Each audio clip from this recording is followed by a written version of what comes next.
Hello friends, welcome to my channel Aarambh classes.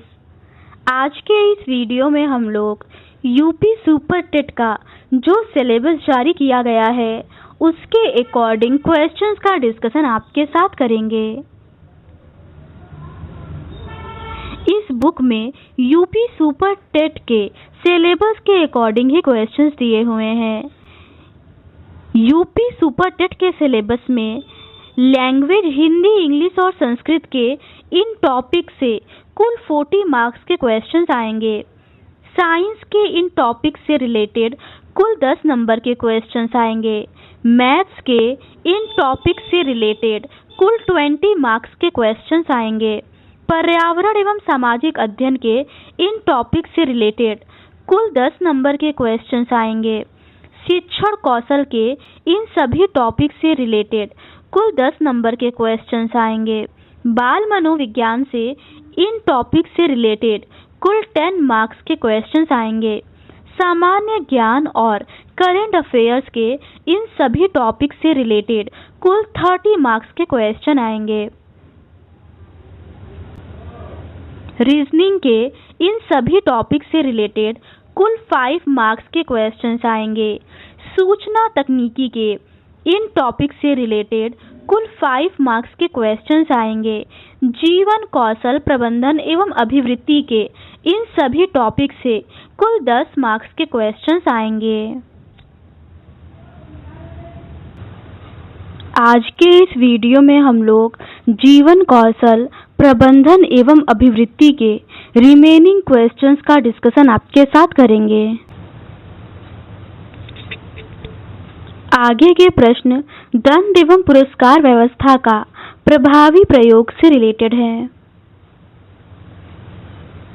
दंड के 2 प्रकार हैं, सकारात्मक और नकारात्मक। क्वेश्चन है, पुरस्कार वांछित कार्य के साथ सुखद आश्चर्य स्थापित करने का साधन है। इसका सही आंसर है हरलॉक। ये हरलॉक का कथन है। अगला प्रश्न है, बालक के लिए सर्वोत्तम पुरस्कार है। इसका सही आंसर है प्रशंसा तथा योग्यता।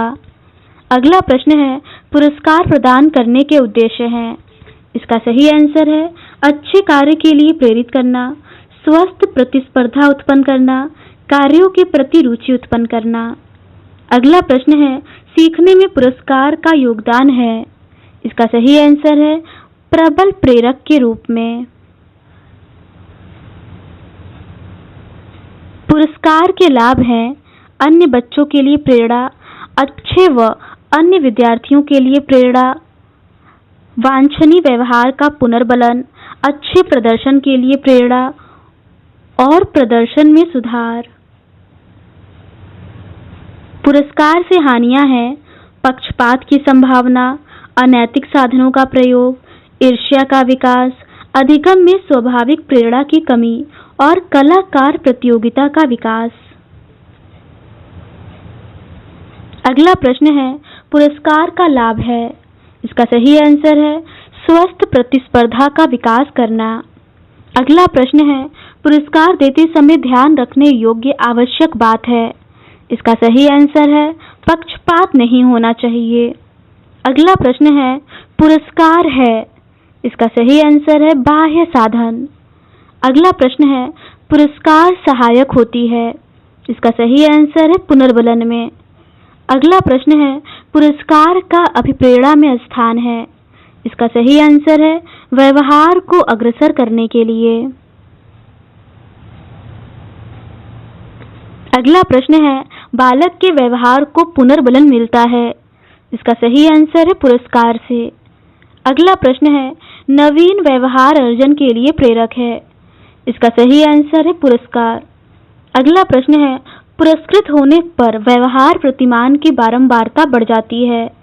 इसका सही आंसर है क्रिया प्रसूत अनुकूलन प्रतिमान। अगला प्रश्न है, पुरस्कार देना चाहिए। इसका सही आंसर है पदक एवं प्रमाण पत्र के रूप में। अगला प्रश्न है, क्रिया प्रसूत अनुकूलन प्रतिमान बारंबारता बढ़ जाती है। इसका सही आंसर है पुरस्कार से। अगला प्रश्न है, व्यक्ति को कार्य करने की अभिप्रेरणा देता है। इसका सही आंसर है पुरस्कार। अगला प्रश्न है रुचि एवं उत्साह में वृद्धि होती है। इसका सही आंसर है पुरस्कार द्वारा। अगला प्रश्न है उपलब्धि या निष्पत्ति बढ़ती है। इसका सही आंसर है पुरस्कार देने से।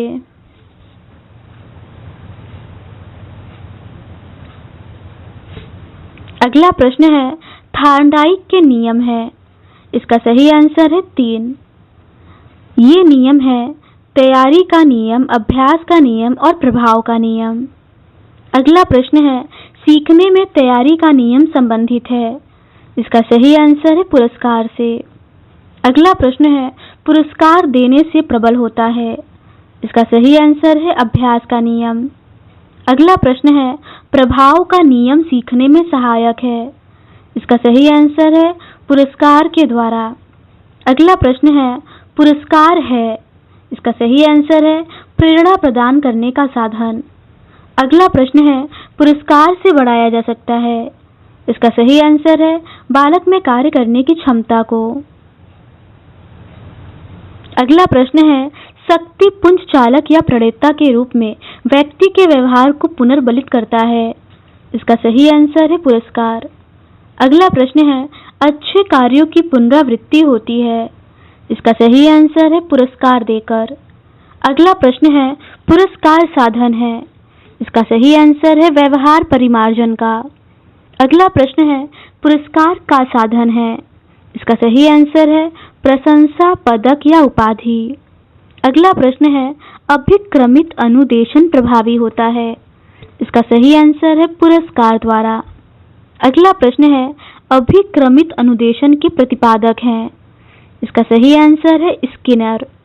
अगला प्रश्न है अभिक्रमित अनुदेशन का अर्थ है। इसका सही आंसर है क्रम से सीखना। अगला प्रश्न है अभिक्रमित अनुदेशन में पुरस्कार मिलता है। इसका सही आंसर है उत्तर के रूप में। अगला प्रश्न है अभिक्रमित अनुदेशन में पुरस्कार से वृद्धि होती है। इसका सही आंसर है छात्र के कार्य करने की क्षमता का। अगला प्रश्न है अभिक्रमित अनुदेशन है। इसका सही आंसर है सीखने की सरल विधि। अगला प्रश्न है अभिक्रमित अनुदेशन से पुनरावृत्ति होती है। इसका सही आंसर है अभ्यास की। अगला प्रश्न है पुरस्कार द्योतक है। इसका सही आंसर है शिक्षक एवं छात्र के मध्य सामंजस्य का। अगला प्रश्न है पुरस्कार देना चाहिए। इसका सही आंसर है अर्जित योग्यता के लिए। अगला प्रश्न है पुरस्कार नहीं देना चाहिए। इसका सही आंसर है साधारण एवं जन्मजात कार्यों के लिए। अगला प्रश्न है विद्यालय में पुरस्कार देने का उद्देश्य है। इसका सही आंसर है अनुशासन की स्थापना। अगला प्रश्न है बालक की सार्वजनिक प्रशंसा है। इसका सही आंसर है पुरस्कार। अगला प्रश्न है पुरस्कार देते समय। इसका सही आंसर है पूर्वाग्रह रहित होना चाहिए।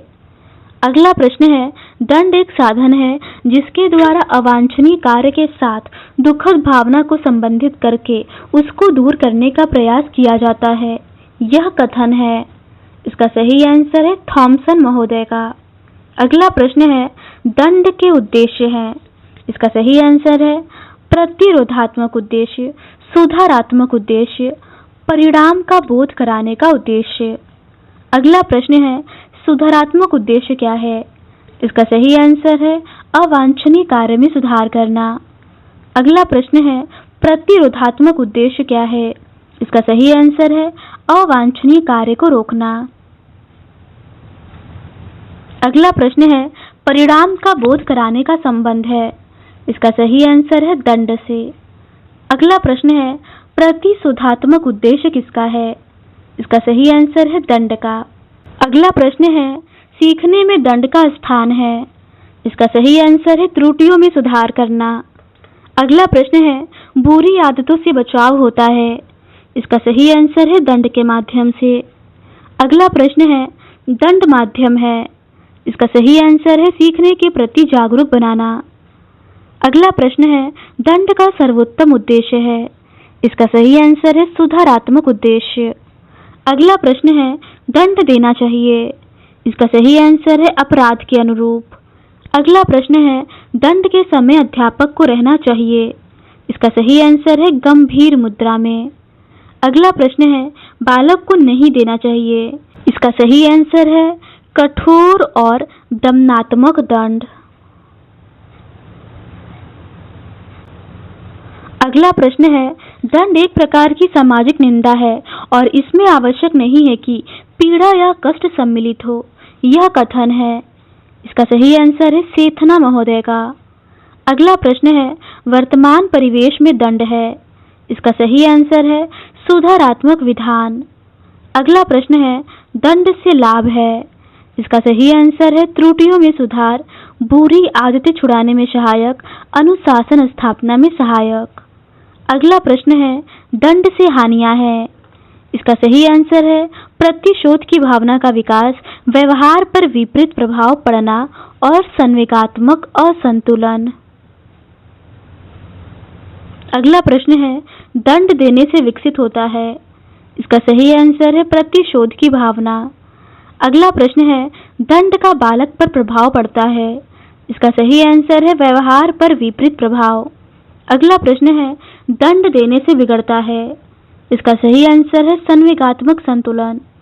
अगला प्रश्न है, दंड से बालक त्याग करता है। इसका सही आंसर है अवांछनीय कार्य का। अगला प्रश्न है, दंड से बालक प्रेरित होता है। इसका सही आंसर है अवांछित व्यवहार का त्याग करने के लिए। अगला प्रश्न है, दंड मुक्त हो बचपन लोगो है। इसका सही आंसर है शिक्षा के अधिकार का। अगला प्रश्न है, शिक्षा का अधिकार कानून लागू हुआ।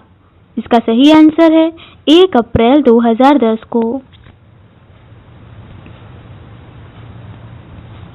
अगला प्रश्न है, दंड मुक्त शिक्षा का उद्देश्य है। इसका सही आंसर है बालक पाठशाला त्यागी न हो। अगला प्रश्न है, दंड प्रबलक है। इसका सही आंसर है नकारात्मक। अगला प्रश्न है, क्रोध की स्थिति में दंड देने पर। इसका सही आंसर है बालक पाठशाला से पलायन कर जाते हैं। अगला प्रश्न है, बालक पाठशाला त्यागी हो जाते हैं। इसका सही आंसर है दंडात्मक दंड देने से। अगला प्रश्न है, दंड देने से प्रभाव होता है। इसका सही आंसर है अध्यापक के प्रति दुर्भावना उत्पन्न होती है।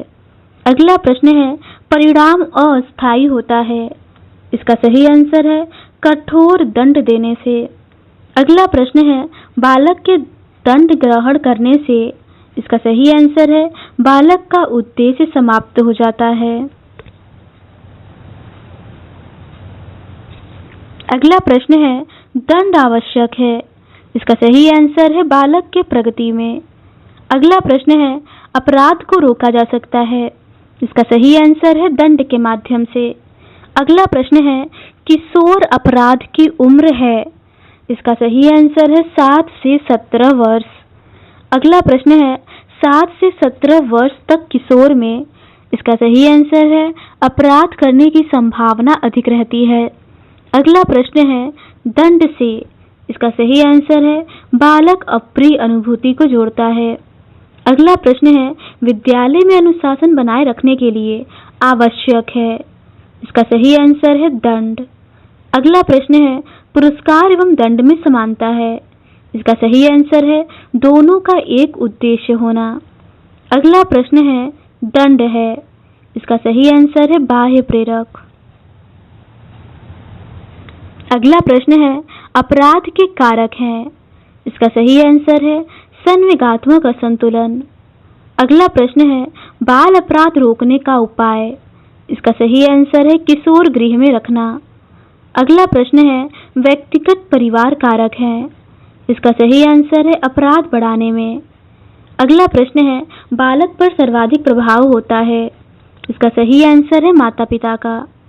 अगला प्रश्न है, माता पिता का चरित्र होना चाहिए। इसका सही आंसर है उत्तम एवं आदर्श। अगला प्रश्न है, बालक अनुकरण करता है। इसका सही आंसर है माता पिता का। अगला प्रश्न है, उत्तर प्रदेश में मंडलों की संख्या। इसका सही आंसर है 18 है। अगला प्रश्न है, उत्तर प्रदेश में जिलों की संख्या। इसका सही आंसर है 75 है। अगला प्रश्न है, उत्तर प्रदेश में नगर निगमों की संख्या। इसका सही आंसर है 17 है।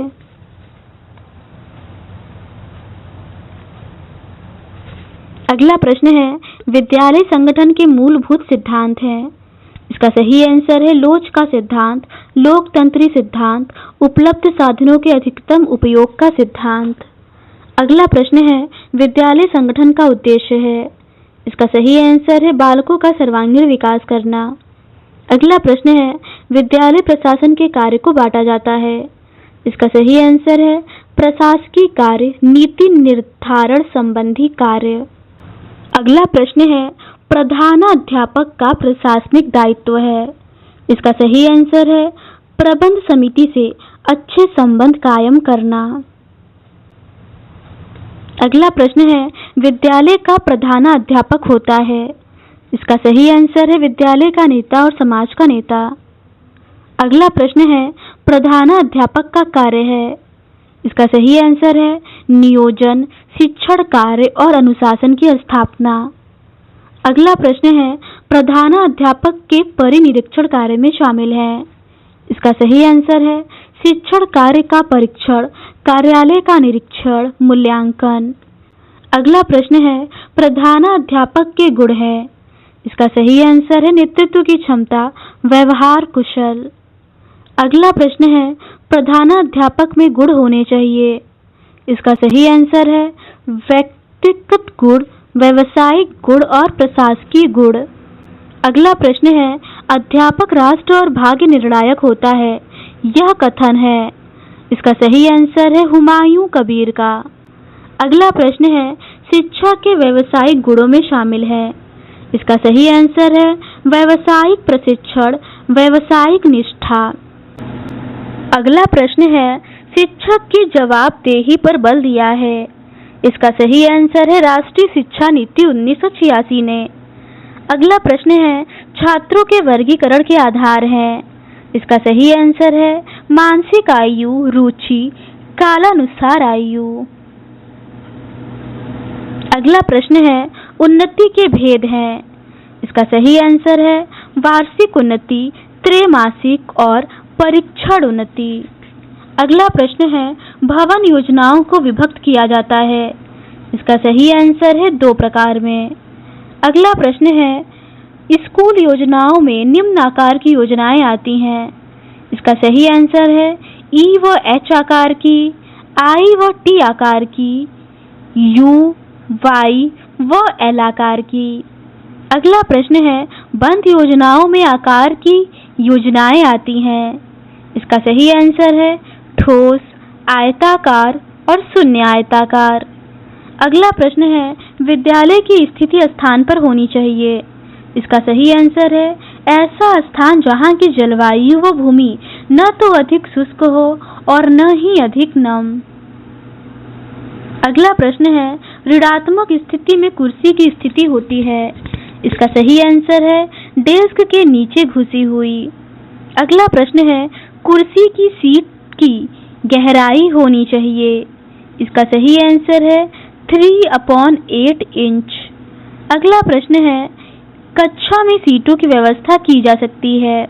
इसका सही आंसर है क्षैतिज रूप में, शीर्षात्मक रूप में, अर्धगोलाकार ढंग से। अगला प्रश्न है, म्यूजियम शब्द की उत्पत्ति यूनानी शब्द म्यूजेस से मानी जाती है, जिसका अर्थ है। इसका सही आंसर है कला, संगीत व विज्ञान आदि का प्रतिनिधित्व करने वाली यूनान की देवियां। अगला प्रश्न है, संग्रहालय का अर्थ है महत्वपूर्ण वस्तुओं का। इसका सही आंसर है संग्रह कक्ष, प्रदर्शन कक्ष, सूचना कक्ष। अगला प्रश्न है, तकनीकी एवं व्यावसायिक कौशलों के विकास के लिए सबसे उपयुक्त स्थल है। इसका सही आंसर है वर्कशॉप या कार्यशाला। अगला प्रश्न है, प्रयोगशाला द्वारा विषय विशेष के लिए वातावरण तैयार किया जाता है। इसका सही आंसर है उपयुक्त एवं अनुकूल व्यवहारिक कार्यों हेतु, प्रभावी एवं अनुसंधात्मक प्रवृत्ति के विकास हेतु। अगला प्रश्न है, लाइब्रेरी शब्द की उत्पत्ति मानी जाती है। इसका सही आंसर है लैटिन शब्द लिबरेलिस से। अगला प्रश्न है, पुस्तकालय के अधिकाधिक उपयोग को प्रोत्साहित करने हेतु कदम उठाए जाएं। इसका सही आंसर है पुस्तकालय दिवस मनाया जाए, पुस्तकों की विषयानुसार प्रदर्शनी लगाई जाए, सूचना पट पर पुस्तकों के मुख्य पत्र, पुनरीक्षण, अध्ययन सामग्री की सूची प्रस्तुत की जाए। अगला प्रश्न है पुस्तकालय अध्यक्ष के गुण होने चाहिए। इसका सही आंसर है चातुर्य, मिलनसार, उत्साह। अगला प्रश्न है खेल के मैदान में तथा छात्रावास में बालक एक दूसरे से जो पाठ सीखते हैं वे विद्यालय में सीखे गए पाठों से 100 गुना अधिक उपयोगी होता है। यह कथन है, ये कथन रूसो का है। अगला प्रश्न है छात्राध्यक्ष में गुण होने चाहिए। इसका सही आंसर है कुशल संगठनकर्ता, न्यायप्रियता, नेतृत्व करने की क्षमता। अगला प्रश्न है छात्रालय में निम्न रजिस्टर होने चाहिए। इसका सही आंसर है संपत्ति रजिस्टर, कैश बुक, प्रवेश रजिस्टर। अगला प्रश्न है विद्यालय अभिलेखों का उपयोग होता है। इसका सही आंसर है संदर्भ के लिए, निर्देशन के लिए और आयोजन के लिए। अगला प्रश्न है सर्विस बुक है। इसका सही आंसर है कर्मचारी या अधिकारी का सेवा अभिलेख। अगला प्रश्न है विद्यालय इतिहास से संबंधित सूचनाओं का लेखा रखा जाता है। इसका सही आंसर है विद्यालय कैलेंडर में। अगला प्रश्न है जनरल लेजर अभिलेख का प्रकार है। इसका सही आंसर है वित्तीय। अगला प्रश्न है पत्र प्राप्ति रजिस्टर है। इसका सही आंसर है प्रशासनिक अभिलेख। अगला प्रश्न है बालक की शारीरिक एवं शैक्षिक उपलब्धियों का लेखा जोखा रखा जाता है। इसका सही आंसर है सचिव अभिलेख में। अगला प्रश्न है कार्यालय को विद्यालय का नाड़ी संस्थान कहा है। इसका सही आंसर है रायबर्न ने। अगला प्रश्न है प्रधानाध्यापक को विद्यालय के आंतरिक कार्यक्रमों के संगठन में निम्न बातों पर ध्यान देना चाहिए। इसका सही आंसर है पाठ्यक्रम संबंधी क्रियाओं का संगठन, पाठ्यक्रम सहगामी क्रियाओं का संगठन, विद्यालय की साज सज्जा की उपयुक्त व्यवस्था। अगला प्रश्न है करिकुलम शब्द की उत्पत्ति हुई है। इसका सही आंसर है लैटिन शब्द क्यूरेरे से। अगला प्रश्न है पाठ्यक्रम में वे समस्त अनुभव सम्मिलित हैं जिनको बालक विद्यालय के निर्देशन में प्राप्त करते हैं। यह कथन है। इसका सही आंसर है वॉल्टर सी का। अगला प्रश्न है विषय केंद्रित पाठ्यक्रम में। इसका सही आंसर है विषय को आधार बनाया जाता है। अगला प्रश्न है क्रिया प्रधान पाठ्यक्रम में। इसका सही आंसर है छात्रों की क्रियाओं एवं अनुभवों पर बल दिया जाता है। अगला प्रश्न है कक्षा 6 से 8 तक के पाठ्यक्रम में समाज उपयोगी उत्पादक कार्य को रखने का सुझाव दिया। इसका सही आंसर है राष्ट्रीय शिक्षा सम्मेलन 1977। अगला प्रश्न है समय तालिका के निर्माण में ध्यान रखना चाहिए। इसका सही आंसर है विषयों के क्रम का, छात्रों की थकावट का, समय चक्रों के क्रम का। अगला प्रश्न है गर्मी के मौसम में विद्यालय। इसका सही आंसर है 7 बजे से शुरू किया जाए। अगला प्रश्न है समय तालिका के निर्माण में। इसका सही आंसर है शिक्षकों के हित, विद्यालय में उपलब्ध सामग्री व शिक्षा विभागीय नियमों का ध्यान रखा जाए। अगला प्रश्न है पाठ्यक्रम सहगामी क्रियाएं आधारित हैं। इसका सही आंसर है नियोजन के सिद्धांत पर। अगला प्रश्न है पाठ्यक्रम सहगामी क्रियाएं निम्न की पूर्ति में सहायक हैं। इसका सही आंसर है वैयक्तिक, सामाजिक व किशोरावस्था की आवश्यकताओं में। अगला प्रश्न है पाठ्यक्रम सहगामी क्रियाएं सहायक हैं। इसका सही आंसर है नैतिक गुणों के विकास, अनुशासन स्थापित करने व विशेष रुचियों के विकास में। अगला प्रश्न है साहित्यिक पाठ्य सहगामी क्रिया है। इसका सही आंसर है वाद विवाद एवं कविता प्रतियोगिताएं। अगला प्रश्न है विद्यालय पत्रिका का प्रकाशन की पाठ्य सहगामी क्रिया का प्रकार है। इसका सही आंसर है शैक्षिक एवं साहित्यिक। अगला प्रश्न है नागरिक प्रशिक्षण संबंधी पाठ्य सहगामी क्रिया है। इसका सही आंसर है सामूहिक खेल एवं मॉडल संसद। अगला प्रश्न है स्काउटिंग के जन्मदाता थे।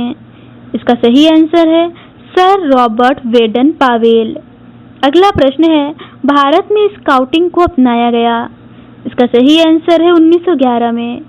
अगला प्रश्न है, बीएड के स्काउटिंग गाइडिंग में प्रशिक्षण प्राप्त करने वाले लड़के व लड़कियों कहलाते हैं क्रमशः। इसका सही आंसर है रोवर एवं रेंजर। अगला प्रश्न है, समाज कल्याण संबंधी क्रियाओं में आती हैं। इसका सही आंसर है समाज सेवा क्लब, जूनियर रेड क्रॉस एवं प्राथमिक चिकित्सा दल, श्रमदान। अगला प्रश्न है, मूल्यांकन की प्रविधियां हैं। इसका सही आंसर है साक्षात्कार एवं प्रश्नावली, अभिलेख, निरीक्षण एवं परीक्षा। अगला प्रश्न है, परीक्षा प्रवृत्ति के भेद हैं। इसका सही आंसर है मौखिक परीक्षा एवं प्रयोगात्मक परीक्षा, कागज पेंसिल परीक्षा और निबंधात्मक परीक्षा। अगला प्रश्न है, वस्तुनिष्ठ परीक्षा के प्रश्नों के भेद हैं। इसका सही आंसर है प्रत्यय स्मरण, अभिस्वीकारात्मक, पद या प्रश्न। अगला प्रश्न है, साधारण प्रत्यय स्मरण प्रश्नों द्वारा छात्रों की। इसका सही आंसर है स्मरण शक्ति की जांच की जाती है। अगला प्रश्न है, बहु विकल्पात्मक प्रश्नों में छात्रों को। इसका सही आंसर है सबसे उपयुक्त उत्तर को छांटना होता है। अगला प्रश्न है, वर्तमान परीक्षा पद्धति में सुधार लाने के लिए। इसका सही आंसर है लघु उत्तरात्मक, उद्देश्य आधारित वस्तुनिष्ठ प्रश्नों को प्रश्न पत्र में स्थान दिया जाए, सत्रीय कार्य को पर्याप्त महत्ता प्रदान की जाए। अगला प्रश्न है, परिनिरीक्षण या पर्यवेक्षण का अर्थ है। इसका सही आंसर है शिक्षक का विकास, बालक की अभिवृद्धि तथा शिक्षण अधिगम प्रक्रिया में सुधार। अगला प्रश्न है, निरीक्षण के संबंध में कथन सत्य है। इसका सही आंसर है त्रुटि निकालने की प्रक्रिया है। अगला प्रश्न है, पर्यवेक्षण होता है। इसका सही आंसर है उपचारात्मक, नियमित तथा लोकतंत्रीय। अगला प्रश्न है, भारत में प्रचलित निरीक्षण पद्धति में निरीक्षक की स्थिति होती है। इसका सही आंसर है सहयोगी नेता की हिसाब किताब को देखने वालों के रूप में। अगला प्रश्न है, प्रचलित निरीक्षण होता है। इसका सही आंसर है अनौपचारिक एवं अस्वाभाविक, अल्पकालिक एवं आधिकारिक। अगला प्रश्न है, पर्यवेक्षण या परिनिरीक्षण का कार्य क्षेत्र है। इसका सही आंसर है सामान्य प्रशासन, शैक्षिक कार्य, पर्यवेक्षण एवं अनुसंधान। अगला प्रश्न है, पर्यवेक्षण का मुख्य लक्ष्य है। इसका सही आंसर है शिक्षण अधिगम की प्रक्रिया में सुधार। अगला प्रश्न है, पर्यवेक्षण की वैयक्तिक विधि है। इसका सही आंसर है निर्देशित निरीक्षण, साक्षात्कार, क्रियात्मक अनुसंधान एवं वैयक्तिक रूप से समस्याओं का समाधान। अगला प्रश्न है, डिसिप्लिन शब्द की उत्पत्ति लैटिन भाषा के किस शब्द से हुई है। इसका सही आंसर है डिसिप्लिना। अगला प्रश्न है, डिसिप्लिन शब्द की उत्पत्ति लैटिन भाषा के डिसिप्लिना शब्द से हुई है, जिसका अर्थ है। इसका सही आंसर है अनुशासन, व्यवस्था या नियम। अगला प्रश्न है, जिन कार्यों को करने में परिणाम या निष्कर्ष निकलते हैं, उन कार्यों को सामाजिक एवं सहयोगी ढंग से करने पर अपने ही ढंग एवं रूप का अनुशासन उत्पन्न होता है। यह कथन है। इसका सही आंसर है जॉन ड्यूई का। अगला प्रश्न है, अनुशासन स्थापन के सकारात्मक साधनों में आते हैं।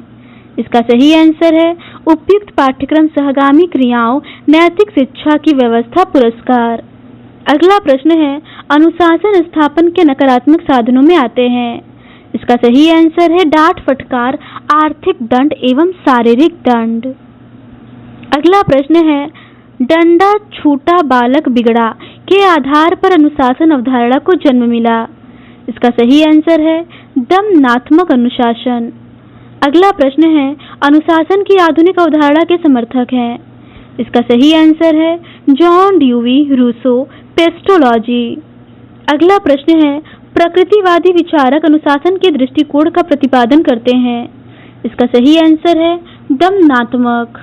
अगला प्रश्न है, आदर्शवादी विचारक अनुशासन विचारक अनुशासन अवधारणा के समर्थक हैं। इसका सही आंसर है प्रभावात्मक। अगला प्रश्न है, प्रतीकात्मक सिद्धांत पर आधारित है। इसका सही आंसर है ईंट का जवाब पत्थर के सिद्धांत पर। अगला प्रश्न है, अनुशासनहीनता का सामाजिक कारक है। इसका सही आंसर है आर्थिक विषमता। अगला प्रश्न है, सामूहिक अनुशासनहीनता का उदाहरण है। इसका सही आंसर है सामूहिक रूप से प्रदर्शन एवं हड़ताल करना। अगला प्रश्न है, विद्यालय संकुल की स्थापना का सुझाव दिया था। इसका सही आंसर है शिक्षा आयोग 1964 से 66। अगला प्रश्न है, प्रत्येक विद्यालय संकुल में होंगे। इसका सही आंसर है एक माध्यमिक स्कूल तथा उसके पड़ोस के समस्त अवर एवं उच्च प्राथमिक स्कूल।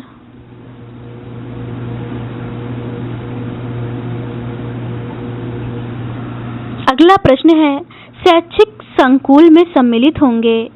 इसका सही आंसर है स्थानीय कॉलेज, हाई स्कूल या हाई स्कूल का समूह तथा मिडिल एवं प्राथमिक विद्यालय।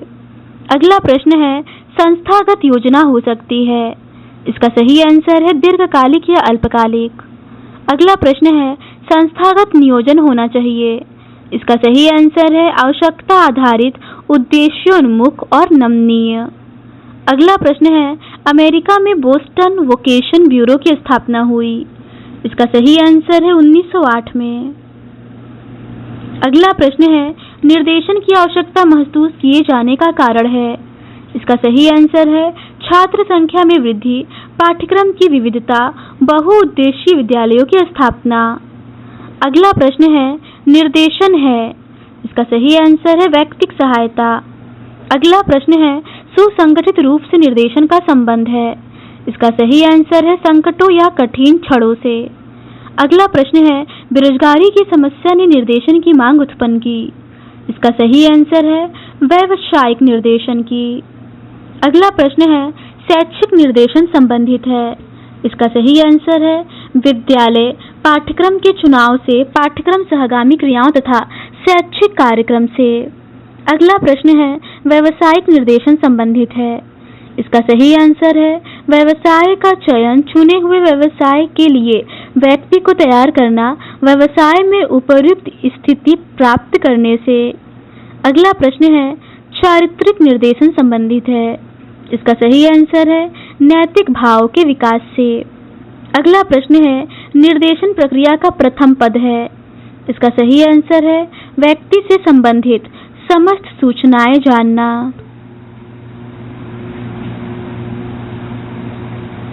अगला प्रश्न है, शिक्षा आयोग के अनुसार निर्देशन कार्यक्रम प्रारंभ होना चाहिए।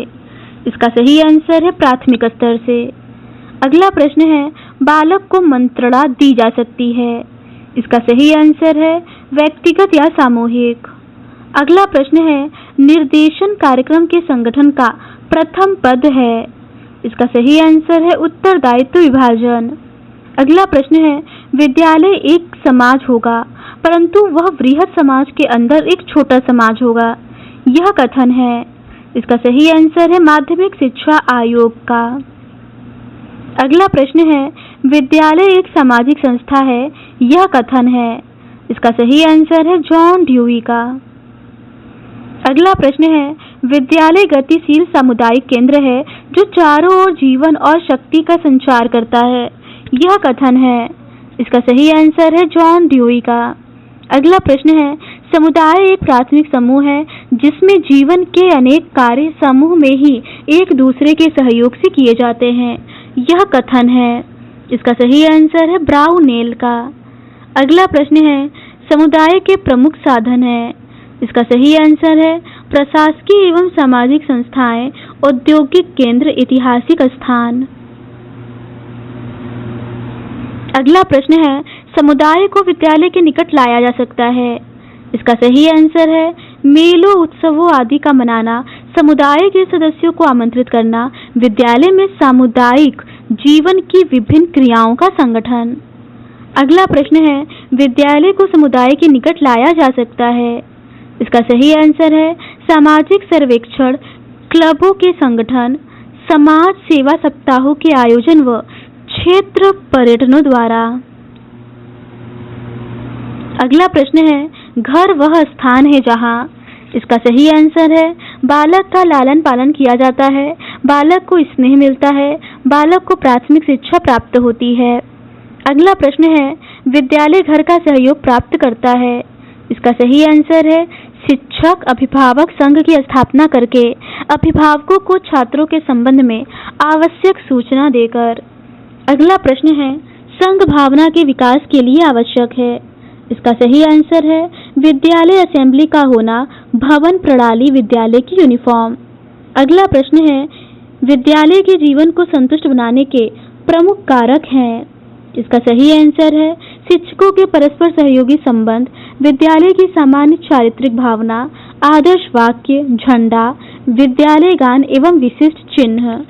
अगला प्रश्न है अंग्रेजी शब्द हेल्थ का प्रयोग किया जाता है। इसका सही आंसर है स्वस्थता की दशा। अगला प्रश्न है स्वास्थ्य रोग या अंग विहीनता का मात्र अभाव नहीं है वरन शारीरिक, मानसिक तथा सामाजिक कल्याण की पूर्ण दशा है। यह परिभाषा है। इसका सही आंसर है विश्व स्वास्थ्य संगठन का। अगला प्रश्न है एक स्वस्थ व्यक्ति की विशेषताएं हैं। इसका सही आंसर है कल्याण की भावना, रोग का अभाव, स्वस्थ मानसिक दृष्टिकोण। अगला प्रश्न है व्यक्ति के स्वास्थ्य को प्रभावित करने वाले प्रमुख तत्व हैं। इसका सही आंसर है पोषक आहार, शारीरिक क्रियाएं, निद्रा एवं जीवन के प्रति स्वस्थ मानसिक दृष्टिकोण। अगला प्रश्न है स्वास्थ्य शिक्षा उन अनुभवों का योग है जो व्यक्ति, समुदाय तथा प्रजाति के स्वास्थ्य से संबंधित आदतों, वृत्तियों तथा ज्ञान को प्रभावित करते हैं। यह परिभाषा है। इसका सही आंसर है थॉमस डी वुड का। अगला प्रश्न है विद्यालय स्वास्थ्य शिक्षा कार्यक्रम में शामिल है।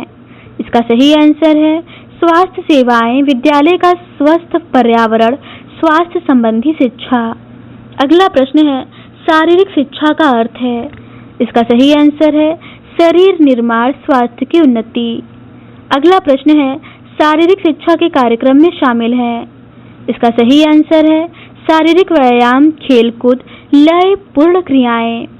अगला प्रश्न है विद्यालय भवन के लिए उचित स्थिति का चयन करते समय ध्यान रखना आवश्यक है। इसका सही आंसर है मिट्टी, धरती, स्थित जल, दिशा का। अगला प्रश्न है स्वास्थ्य की दृष्टि से विद्यालय के वातावरण को उपयुक्त बनाने के लिए निम्न सुविधाओं पर ध्यान दिया जाना चाहिए। इसका सही आंसर है शुद्ध वायु, शुद्ध जल व मल मूत्रालयों की उपयुक्त व्यवस्था। अगला प्रश्न है अनुचित आसनों का प्रमुख कारण है। इसका सही आंसर है खड़े होने तथा बैठने की बुरी आदतें, अनुपयुक्त डेस्क या फर्नीचर, घर का दूषित भौतिक वातावरण। अगला प्रश्न है अनुचित आसनों के उपचार के लिए विद्यालय में कदम उठाए जाने चाहिए। इसका सही आंसर है बालकों की आवश्यकताओं के अनुकूल उपयुक्त कुर्सी, डेस्क आदि प्रदान करना, छात्रों को आवश्यकता अनुसार उपचारात्मक व्यायाम करना। अगला प्रश्न है बैठने की स्थिति में उचित आसन होता है। इसका सही आंसर है कुर्सी पर बैठते समय सिर, पीठ तथा नितंब एक सीध में रहे। अगला प्रश्न है थकान का मुख्य कारण है। इसका सही आंसर है शारीरिक आरोग्यता, स्नायु केंद्रों का उपयुक्त मात्रा में ऑक्सीजन न मिलना। अगला प्रश्न है विद्यालय में थकान को दूर करने के लिए व्यवस्था की जानी चाहिए। इसका सही आंसर है 2 कठिन विषय लगातार न पढ़ाया जाए, विद्यालय में 2 अवकाशों की व्यवस्था की जाए, विद्यालय के वातावरण से उन परिस्थितियों को दूर किया जाए जो छात्रों में थकान पैदा करने में सहायक हैं। अगला प्रश्न है नींद की मात्रा 12 से 14 वर्ष की आयु में बच्चों के लिए होनी चाहिए। इसका सही आंसर है 10 घंटे। अगला प्रश्न है सुनिद्रा के लिए। इसका सही आंसर है सोने के कमरे का वातावरण शांत हो, चारपाई या बिस्तर स्वस्थ तथा आरामदायक हो। अगला प्रश्न है भोजन का कार्य है। इसका सही आंसर है ऊर्जा उत्पन्न करना, नई कोशिकाओं का निर्माण व क्षतिग्रस्त कोशिकाओं की मरम्मत करना, शरीर की वृद्धि एवं स्वास्थ्य की सुरक्षा करना। अगला प्रश्न है भोजन के मुख्य तत्व हैं। इसका सही आंसर है कार्बोहाइड्रेट, वसा एवं प्रोटीन, विटामिन। अगला प्रश्न है भोजन में ऊर्जा का स्रोत है। इसका सही आंसर है कार्बोहाइड्रेट। अगला प्रश्न है, विटामिन बी आवश्यक है। इसका सही आंसर है तंत्रिका तंत्र को स्वस्थ बनाए रखने के लिए। अगला प्रश्न है, भोजन में कैल्शियम एवं फास्फोरस के अभाव में। इसका सही आंसर है हड्डियां एवं दांत कमजोर हो जाते हैं। अगला प्रश्न है, अस्थि रोग या रिकेट्स का कारण है। इसका सही आंसर है विटामिन डी की कमी। अगला प्रश्न है, विटामिन ए के अभाव से व्यक्ति किस रोग का शिकार हो जाता है। इसका सही आंसर है नेत्र रोग। अगला प्रश्न है, संतुलित आहार का आशय है। इसका सही आंसर है जिसमें सभी भोज्य तत्व व्यक्ति की आवश्यकता की दृष्टि से उचित मात्रा में पाए जाते हैं। अगला प्रश्न है, विद्यालय मध्याह्न भोजन कार्यक्रम लागू किया गया। इसका सही आंसर है 1961 में।